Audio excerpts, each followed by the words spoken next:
Thank you very much. I'm going to show you on this screen to my left some of the statistics for 2018.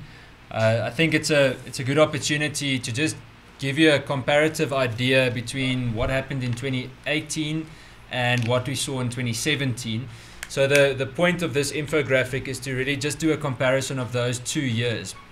I think there might be questions regarding previous year statistics. You're more than welcome to afterwards speak about it or to send me an inquiry and then I can answer it for you. But for the purpose of this meeting, I will simply be discussing 2018 and a bit of 2017. So it's an interesting dynamic because there's a very clear tendency that farmers and the farming community is fighting back. It's very clear that campaigns that have been run by different organizations, of which AfriForum is a leading one, and the huge effort that has been put in order for farmers to safeguard themselves, workers to safeguard themselves, and a joint effort in rural communities, that farmers are fighting back. So we clearly see, and you can see it to my left, that there were a total of 342 farm attacks according to AfriForum in 2017. And in 2018, that increased to 433.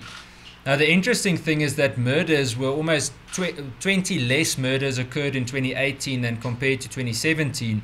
This shows us that the attack or the confrontation, the conflict still takes place, but that farmers aren't just waiting to get murdered in this specific instance, but rather that they are more prepared for that contact to actually happen. And we can clearly see through the victims that we have contact with and that we communicate with, that farmers are definitely fighting back, learning to defend themselves, taking part in community initiatives to safeguard themselves and their families, but also that farmers aren't allowing themselves just to be victims. We also see them taking part in training initiatives across the country where themselves and farm workers are putting in a joint effort to get the relevant training to defend themselves. Further on, we've noticed in 2018 that there was an average of about 1.04 murders per week on farms throughout the country, an average of 1.2 attacks per day. The last attack that we've had was actually in the last 24 hours, just last night in the Eastern Cape,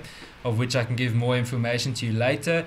And there's an average of 3 attackers per farm attack. Now, very often we are aware that some of the attacks can have almost 7, even 12 attackers that are involved, but the majority of farm attacks that we've encountered and that we've spoken to victims and obviously with the police as well, there was an average of 3 farm attackers per incident. The month that was the worst one regarding attacks in 2018 was February with 45 attacks, and then October and December were probably the worst ones after that with 42 and 41 respectively. The time of day, it's interesting. It's an interesting shift because there's quite a large amount of attacks that actually happened between 12 and 3 in the afternoon. So 10% of attacks actually happen in midday, which gives us the idea that a lot of the attackers don't actually hesitate or use the night as something to hide from. Just yesterday, we had a member of AfriForum who we discussed it with, where there was an attempted attack on their small holding just outside of Pretoria, where the attackers have actually only two suspects who have returned to the specific property already 3 times. And they come there in midday. Every time the victims come from church or something, they notice that there's something that has been moved on the plot. There are also witnesses that have seen these 2 men walking around on their stand. The point is just that there's an increasing, almost an arrogance from farm attackers that they don't really care when they trespass and obviously do what they want to do. The worst province for the year was Gauteng with 116 farm attacks throughout the province. It's obviously also because people are far more concentrated in Gauteng. You have a lot more small holdings as well, a lot more people per square kilometer that might be affected in agricultural areas. Then also Northwest was the second worst one throughout the country with 74 attacks. Mpumalanga was third, and then Limpopo was the 4th one. After that, we see the Free State and the Eastern Cape almost equal with 32 and 31. And once again, the Northern Cape is relatively low compared to the rest of the country. I believe that the Northern Cape is, although, seeing an increase, and where we usually didn't really see a very serious physical contact between the attacker and the victim. And just this past year, we saw several cases of torture in the Northern Cape, and one specific farmer who had weed killer and poison sprayed in his eyes after being beaten with a shovel, and then he died a few weeks later from his injuries. And then I'm almost done with those figures. The day of the week that had the most attacks was Mondays and Tuesdays, who was both equal. And then Saturdays with 14%, Fridays with 15%. So it's quite equally spread across weekdays. We also noticed that on Sundays specifically, especially in the mornings when people might go to church, there was a general tendency that attackers would wait for the victims to come back before then hurting them. When you compare male victims to female victims, it's a total of 42 men and 12 women that were murdered on farms. And farm workers are either affected by or are the main target in 1 out of every 10 farm attacks. We have noticed that in the beginning of 2019, there's a definite spike in the amount of workers that have been attacked by attackers that came in from the outside. Specifically in Northwest, in the Hartbeespoort area, we noticed a definite spike there in the last 3 weeks. So there is a change in that tendency for the beginning of this year at least. Why that is, we don't know yet. It's too early to say, and it's specifically in the Northwest province. I think that gives you an overview. I'm not going to say anything more, and then obviously open for questions a little bit later. Thank you, Ian. So the message today is a bittersweet message, and it is a strange message of hope within the context of a worsening crisis. We see that the attacks are increasing, but that the murders are decreasing, as Ian has pointed out. I think also, maybe for your convenience, because I do know that despite all our communications on this topic, we often find that we are misrepresented, or that certain statements or claims are attributed to AfriForum, despite the fact that those claims aren't our position. So I will briefly, just in 1 or 2 paragraphs, explain our position.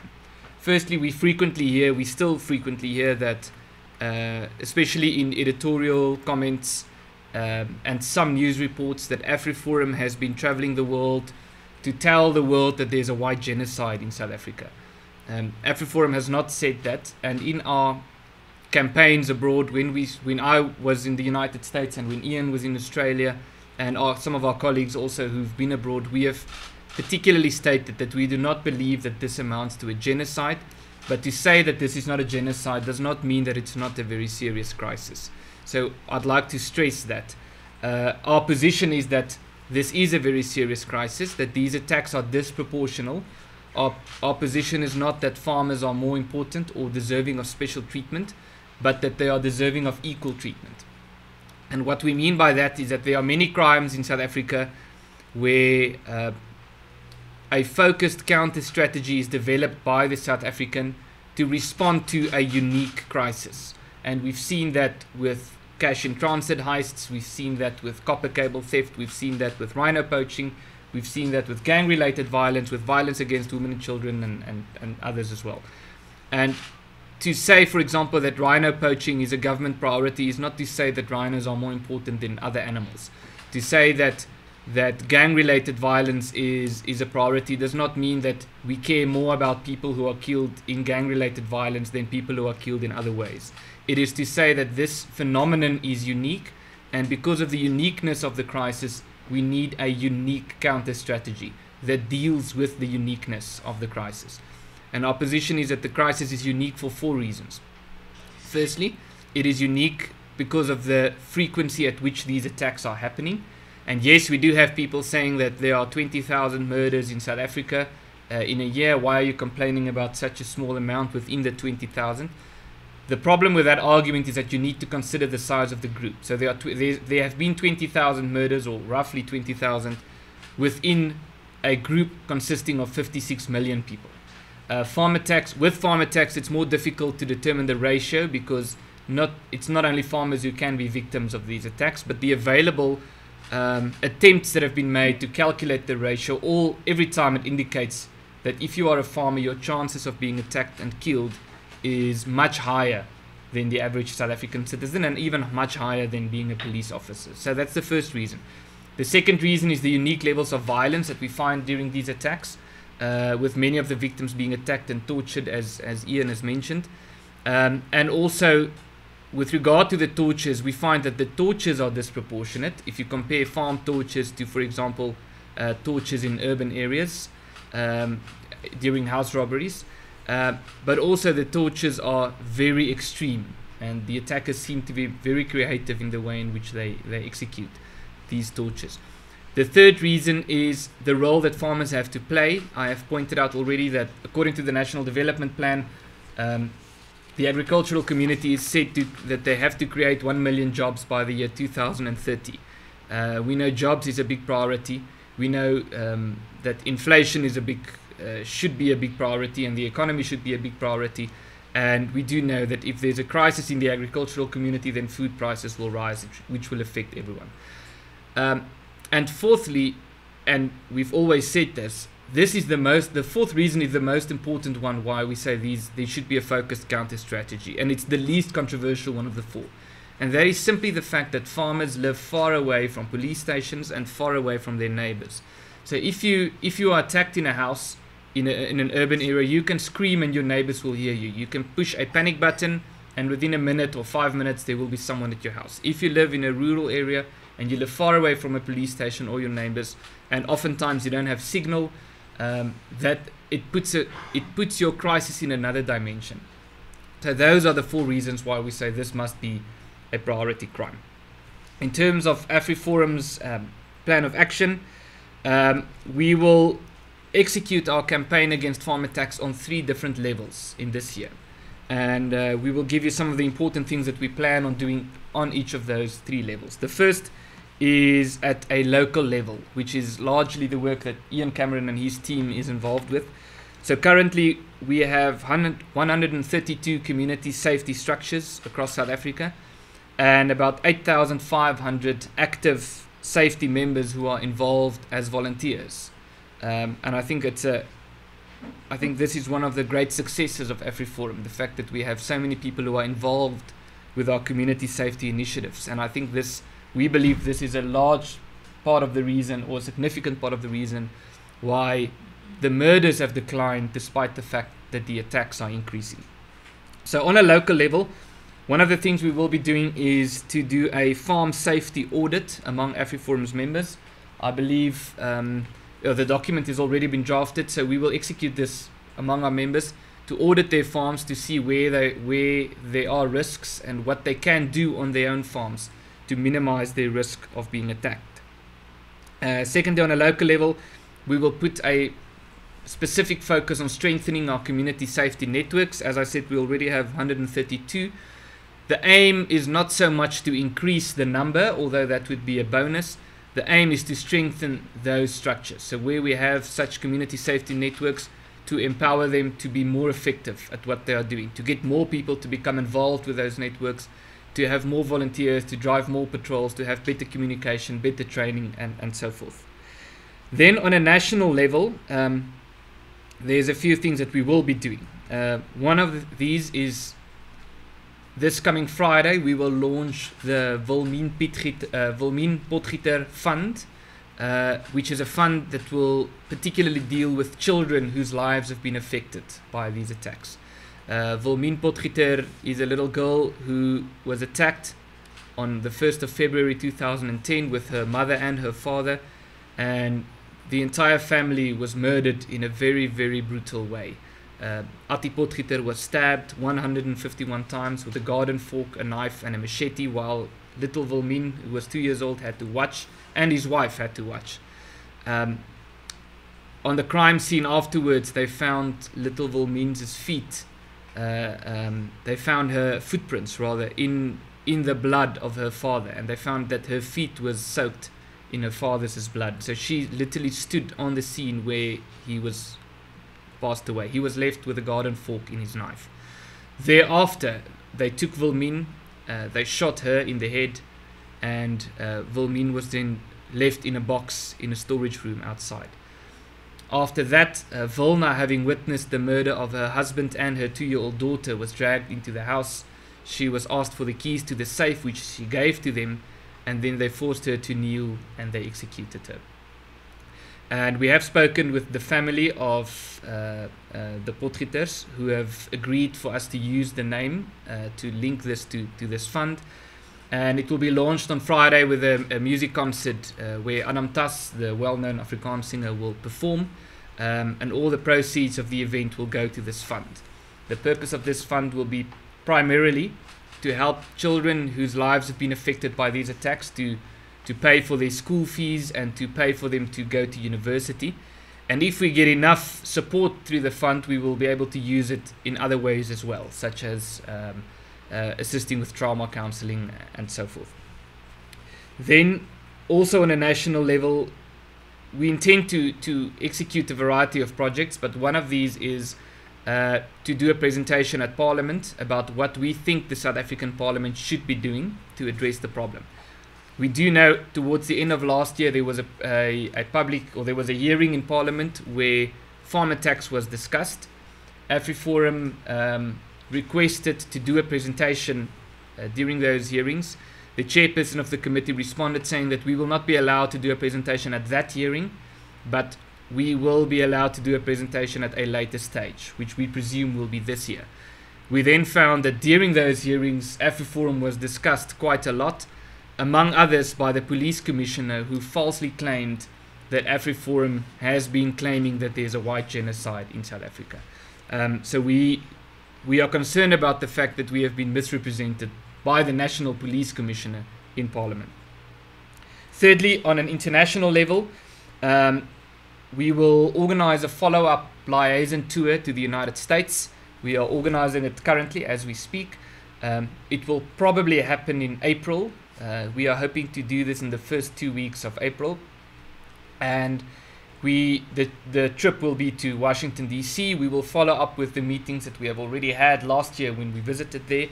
And there's a lot of interest that we can see coming from people in the US about this crisis, especially after as we all know, the tweet made by President Donald Trump. What we also intend to do, and please see this in context, is we do know there was legislation recently signed by President Donald Trump which forces the United States government to take action to prevent atrocities across the globe. Now, the definition of an atrocity according to that act is very narrow, and we are not convinced that farm attacks already amounts to an atrocity according to the definition of that act. But the act is also about the prevention of such atrocities, preventing them from taking place. And we are concerned that the crisis could worsen in South Africa, which could turn farm attacks into an atrocity as it is defined according to that piece of legislation. So we will study that piece of legislation and see if there are opportunities for us to use that to get US policymakers and lawmakers to take action in some way, or to speak out at least about the situation in South Africa. Also, what we can say about the US tour, two things. We plan on organizing a book launch of the book Kill the Boer in Washington, D.C. The book is on Amazon. It's available on Amazon in soft copy and hard copy. And we've never publicly announced it, that it's available on Amazon, so other than simply stating so on social media. So in some ways you can regard this conference as an official launch of the book on Amazon. And then other than that, yesterday I spoke again with Mariandra Yenis, whose husband was murdered during a farm attack in October 2016 in front of her and her children while she was 36 weeks pregnant. The baby boy was born 5 weeks after his father's funeral, and Mariandra has agreed to join us on our tour on our trip to Washington to speak to media institutions and to policymakers, so that it's not only AfriForum speaking on behalf of the victims, but Mariandra speaking on behalf of the victims. Furthermore, we will follow up. We are planning to follow up on the tour that Ian Cameron and our colleagues have made to Australia last year, and if possible other countries as well, to raise awareness about this situation. And our aim is twofold. Firstly, to raise awareness and gather support for our campaign, but secondly also to get influencers and governments and authorities abroad to speak out about this problem. We're not expecting of anyone to solve our problems on our behalf, but we are hoping that we can use international liaison to put pressure on the South African government to do something about this problem and to change their lackadaisical attitude, to use the term that the state president has recently used. So that in a nutshell is what we intend to do on a local level, on a national level, and on an international level.